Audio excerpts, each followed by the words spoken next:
So my initial experience with the EZX system was pure pessimism, as most things that I see for the first time. It didn't look like anything that I had seen before in the operating room. In fact, it kind of looked like one of those crazy creatures from the movie Tremors in sci-fi, rather than something that would help me remove a well-fixed acetabular component. And then one of my partners suggested to me that I try the EZX system. And it was someone that I trusted, and he had good experience with it. So I tried it out. And, on thinking of it more, we have different tools that we use in the operating room. And we classically, probably over the last decade and a half, have used the rotating manual osteotomes, which is essentially a chisel.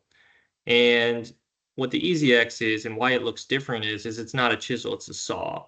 And a saw at times can be a much more precise instrument. In fact, it's a series of chisels. So, I mean, it's a much more refined instrument.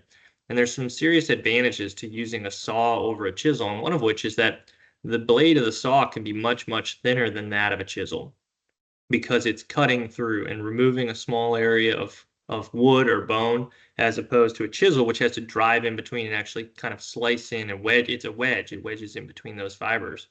And I think of it akin to something like drilling a pilot hole in a piece of wood before you put a screw through it. If you just put that screw through, sometimes it'll be okay. Sometimes it's going to crack that wood.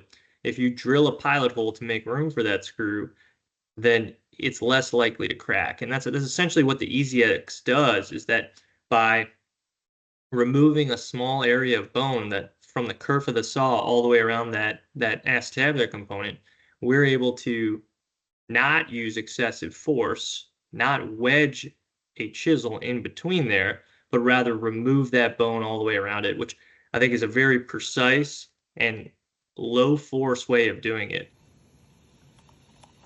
And this is pretty much real time here. I'm going to pause it for just a second. You can see I have one retractor here, inferior. It's on the left of the screen. That's underneath, right above the TAL, and then the trunnion is being held out of the way by a bone hook here. I find that whatever you can use to kind of keep that trunnion out of the way, protected from the blades, is going to be much better, sometimes even than using a retractor, because it's going to keep it away from the acetabular component. So we kept working, and in this case, I'm using it on ream instead of drill, and that's because we really need the torque of that drill to do this. And bone hook kind of popped off the trunnion right there, and you can see the cup's going to start moving right now. We're basically all the way done. There are really not a lot of bone surrounding this. I mean, the bottom right and bottom left ones probably have a millimeter of bone surrounding the implant.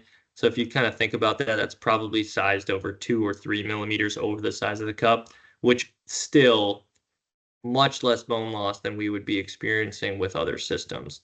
And it's done significantly faster with significantly less force.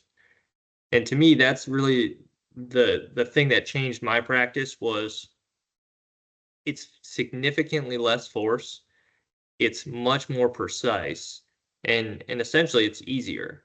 I think realistically, in my opinion, in the next 5 years, this is going to be the standard for removing acetabular components in the United States.